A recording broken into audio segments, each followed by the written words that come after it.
Alléluia, gloire soit rendue au Seigneur. Merci Seigneur Jésus-Christ. Comme je le disais sur ma page, tout ce qui sera fait ici, c'est pour la gloire de Dieu. C'est une page d'échange, de communion, parce que Dieu nous a fait pour la communion. Et je vais de temps à autre poster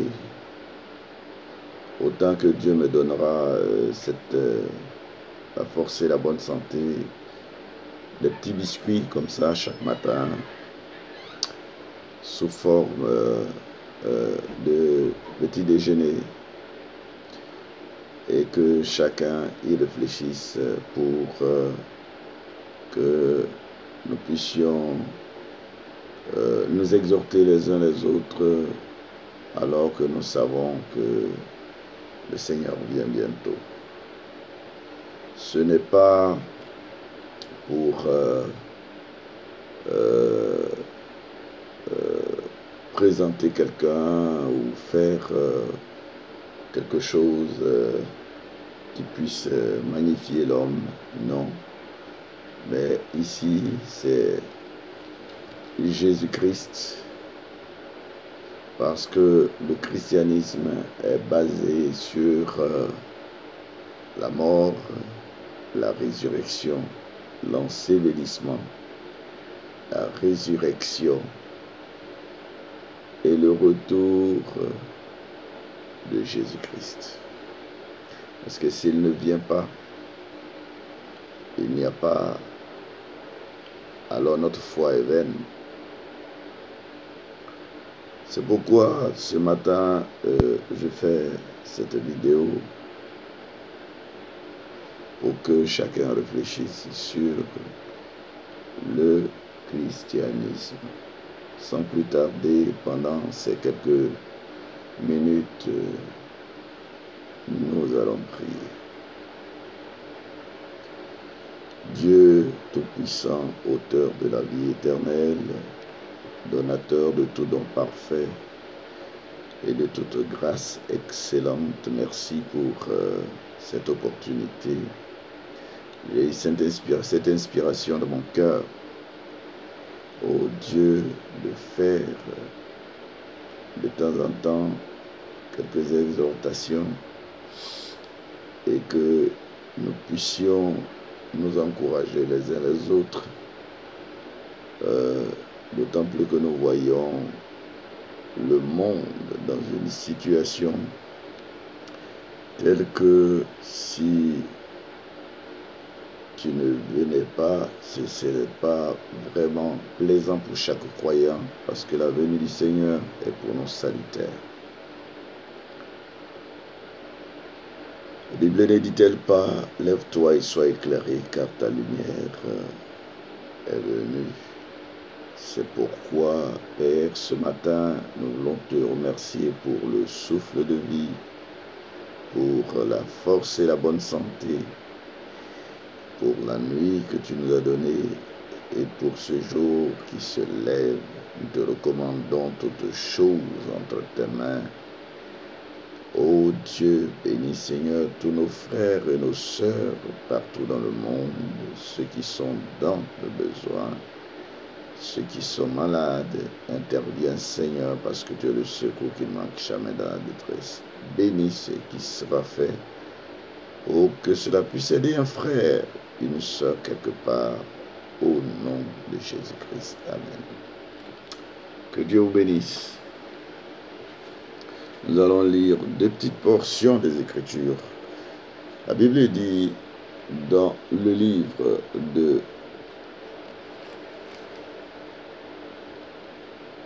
un Corinthiens chapitre 3 versets 10 à 11. Alléluia.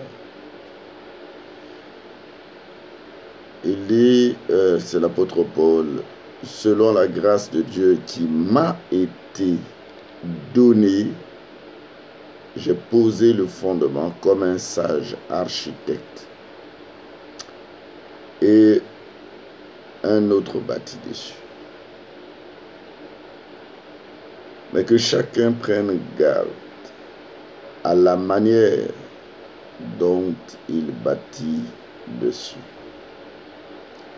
Car personne ne peut poser un autre fondement.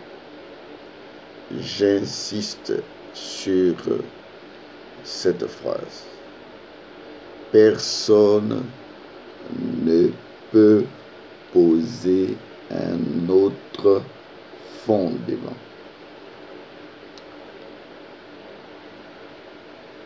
que celui qui a été déjà posé, savoir Jésus-Christ. Et la deuxième portion des Écritures que je vais lire se trouve dans le livre de Matthieu. C'est Matthieu chapitre 7, au verset 21 au verset 24. La Bible dit: ceux qui me disent Seigneur, Seigneur, n'entreront pas tous dans le royaume des cieux, mais celui-là seul qui fait la volonté de mon Père qui est dans les cieux. Celui qui fait la volonté de mon Père qui est dans les cieux. Plusieurs me diront en ce jour-là: Seigneur, Seigneur, n'avons-nous pas prophétisé par ton nom? Remarquez dans la suite que Jésus ne dira pas que c'est faux.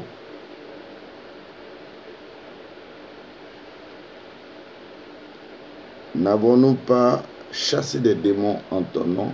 Il ne dit pas que les gens n'ont pas prié en son nom et qu'il n'y ait pas eu de guérison.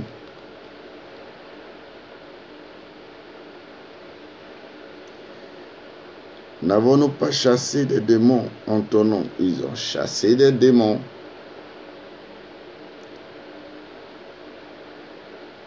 Et quand les gens prient, ils prient au nom de Jésus. Et n'avons-nous pas fait beaucoup de miracles par ton nom? Eh bien sûr, ils ont fait cela. Et Jésus n'a pas dit que c'était faux. Aujourd'hui, le christianisme se mesure par j'ai fait des miracles, j'ai fait ceci, j'ai fait cela, sans plus. Dans le christianisme, il ne faut pas oublier comment les pères de la foi ont marché. Il y avait des signes, des prodiges, des miracles qui les accompagnaient. Mais il y avait aussi la voix, c'est-à-dire le message qu'ils véhiculaient pour ne pas jeter le discrédit sur la foi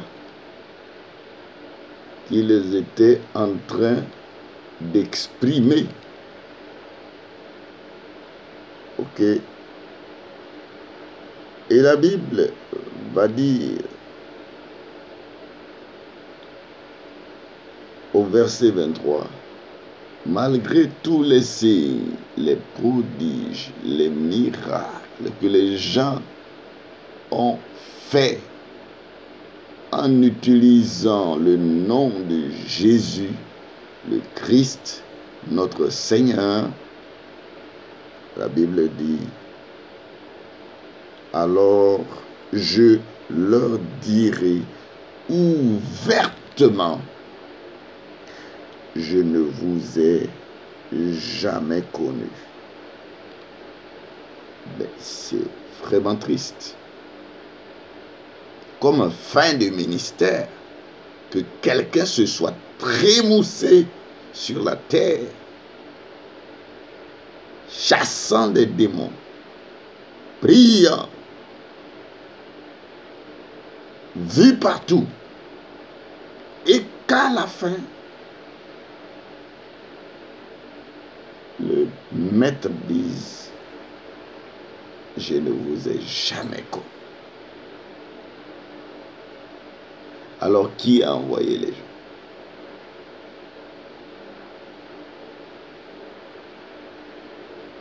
C'est en cela que l'apôtre Paul dit que, vous voyez,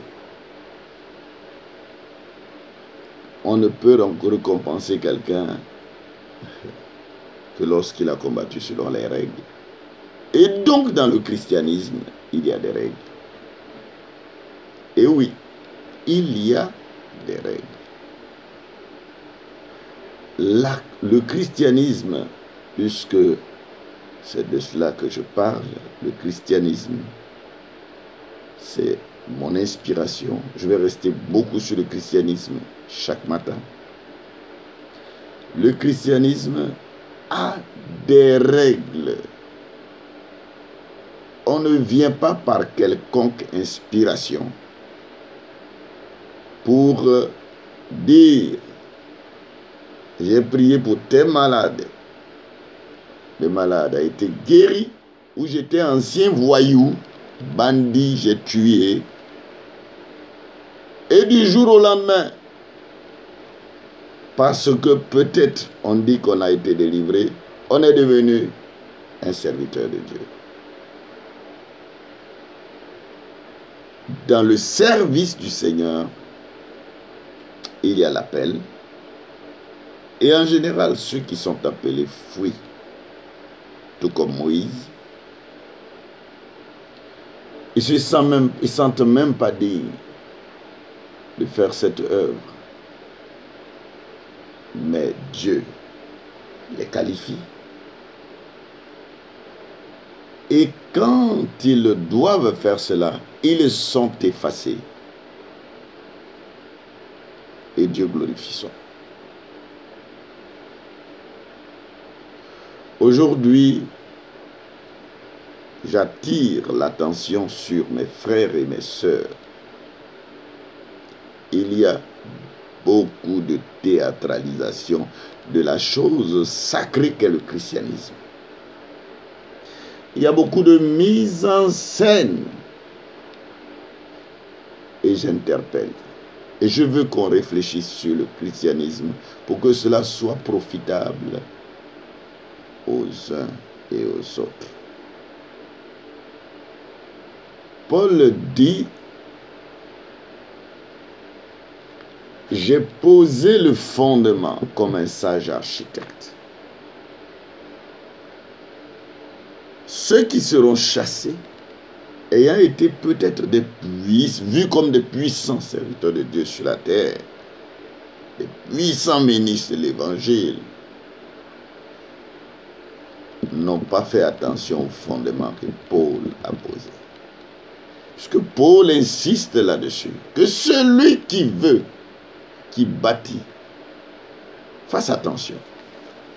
Je réfléchis toujours là-dessus.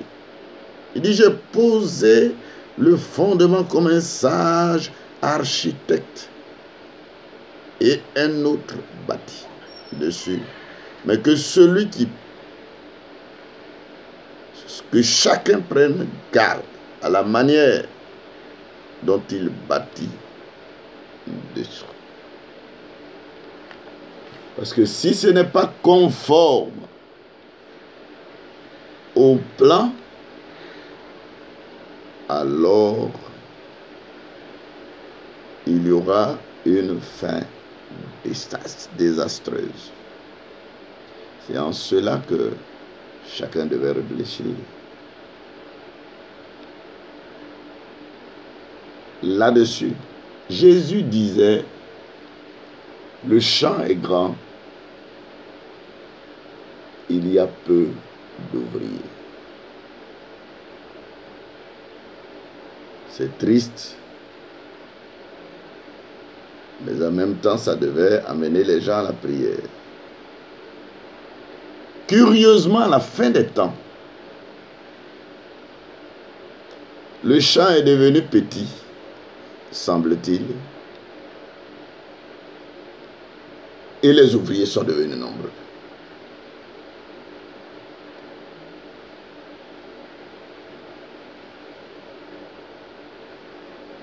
Qu'est-ce qui se passe? Tu touches un tel, j'ai un appel. Un autre là-bas, il y a un appel sur ma vie. Dans une assemblée chrétienne locale, vous pouvez voir s'il y a 100 fidèles, peut-être il y a 90 qui sont appelés. À prêcher. Où est-il? L'évangile. Au lieu qu'il y ait un corps, comme au début du christianisme, qui entretiennent l'assemblée ou les assemblées, c'est maintenant les assemblées qui sont devenues tous des appelés. Et quand quelqu'un est appelé, il y a quand même une période de préparation, de formation. Il y a une période où la personne qui a appris est envoyée. Il y a des vertus, des qualités que Dieu met dans ces personnes pour son travail. Aujourd'hui, il n'y a plus tout ça.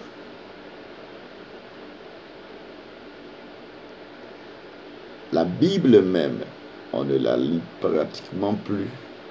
On s'adonne à des déclarations. On s'adonne à beaucoup de choses. Et je me demande, est-ce que l'on réfléchit sur ce que Jésus a dit? Alors que des gens viendront dire, n'ai-je pas prophétisé en ton nom? Jésus ne dit pas, vous n'avez pas utilisé mon nom. N'ai-je pas fait des miracles en ton nom? Il ne parle même plus de ça. Il dit simplement, retirez-vous de moi, vous qui commettez l'iniquité. L'iniquité, vous connaissez. Ce sont des choses que vous savez qui ne doivent pas être faites et que vous faites. Et tout ça sous la coupe, en cachant par le ministère.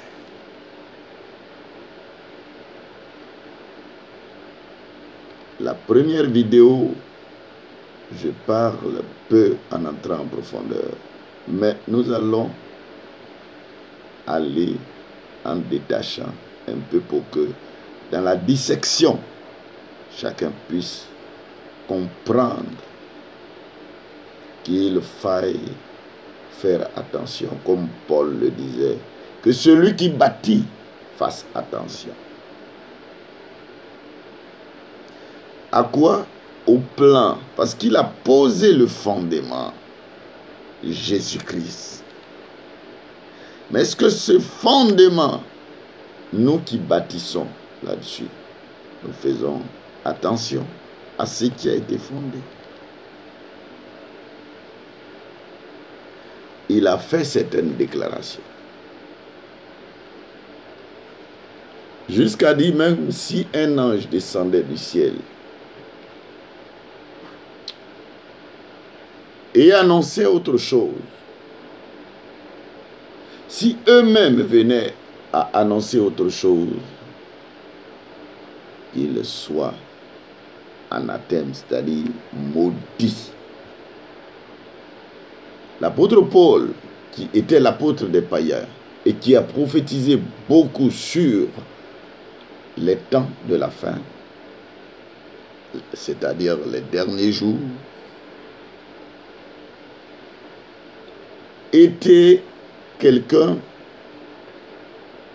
qui a mis des balises afin que les gens ne dérapent pas, qui voudront à leur tour faire quelque chose pour l'avancement du règne de Jésus-Christ sur la terre. Aujourd'hui, on ne s'occupe, les gens ne traitent plus trop avec ces balises. Et on se jette là-dedans et on fait ce qu'on veut. Mais n'oubliez pas, on peut rendre service à Dieu, mais en dehors de sa volonté. Et là, c'est la mort. N'oubliez pas le cas de Uza. Dans la Bible, alors que l'arche de l'Éternel venait, et que l'arche, portée par des bœufs, était en train de tomber, il avait oublié qu'il n'était pas sacrificateur. Il voulait aller redresser la position de l'arche. Est-ce que c'était mauvais en soi? Non. Mais il y avait la parole de l'Éternel qui disait qu'il n'avait pas le droit, lui, de toucher l'arche. C'était réservé aux sacrificateurs. C'était réservé aux Lévites. Et quand il l'a fait, il est tombé raide, mort. Mort signifie qu'il était séparé d'avec Dieu. Pourquoi? Parce qu'il n'a pas considéré les balises que Dieu a posées. Il a voulu rendre service à Dieu, c'était bon, mais ce n'était pas la volonté de Dieu que tout le monde vienne toucher l'arche. C'est pourquoi je ne vais pas vous prendre du temps. C'est tout juste un petit biscuit que je vous lance à manger avant de commencer la journée. Et vous rappelez que nous avons un pays, le royaume de Dieu, le pays du Saint-Esprit. Et notre constitution, qui ne peut pas être changée, c'est la Bible. C'est notre livre. Alléluia. Et notre loi que notre Seigneur nous a laissée, qui, je pourrais l'appeler le 11e commandement, et qui englobe tous les autres commandements, c'est l'amour. Et troisièmement, nous n'avons aucun credo si ce n'est Jésus-Christ. Trois choses. Notre livre, qui est notre constitution, c'est la Bible. Ça ne peut pas être changé. Sinon, ce serait le désordre. Nous avons une loi fondamentale qui englobe tout le système et qui est notre force, c'est l'amour. Et nous n'avons pas un autre credo si ce n'est l'amour, si ce n'est Jésus le Christ, notre Seigneur. Ce matin, réfléchissons sur ces deux versets bibliques.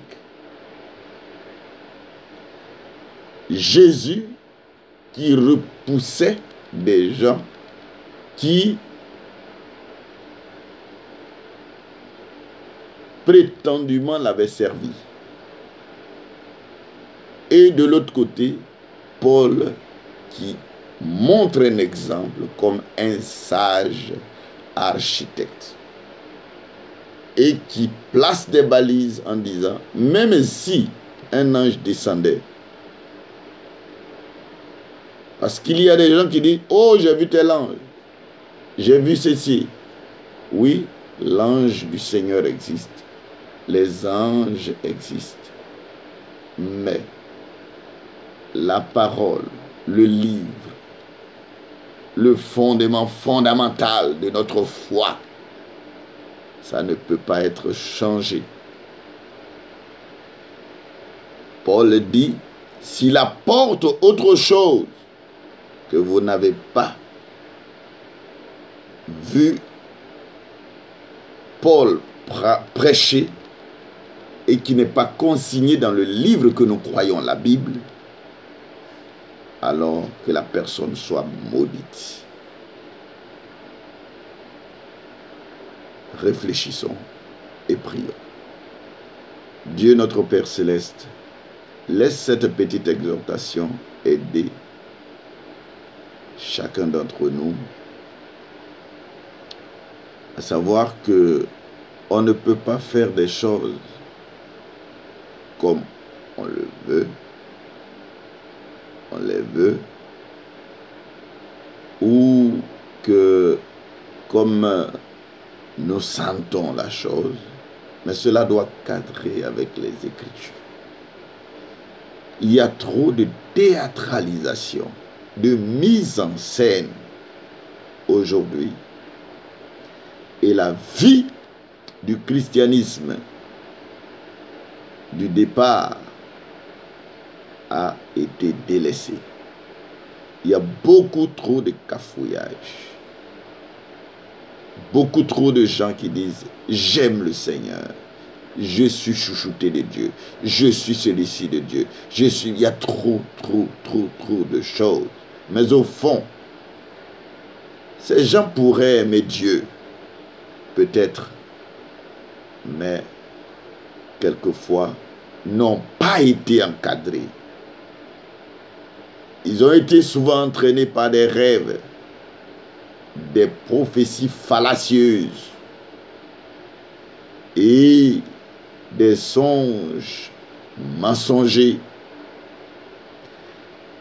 qui ne s'appuient pas sur notre constitution, la parole de Dieu. Et ont oublié que à la fin, de grands serviteurs de Dieu, soi-disant, on dit à Jésus, n'avons-nous pas guéri des malades en ton nom? N'avons-nous pas fait des miracles? Et il dira, retirez-vous de moi, je ne vous ai jamais connu. Comment quelqu'un qui a paradé dans les villes, en train de passer le temps à faire du christianisme, comme faisant un simple business dans les rues, dans des véhicules paradants, proclamant des miracles. Et toutes ces choses, à la fin, on dira, je ne vous ai jamais connu. C'est triste. Il est temps que chacun puisse savoir que la parole a des balises et est bien réglementée. Et Dieu n'est pas un Dieu de désordre. Que le Seigneur soit loué. Au nom puissant de Jésus-Christ. Amen.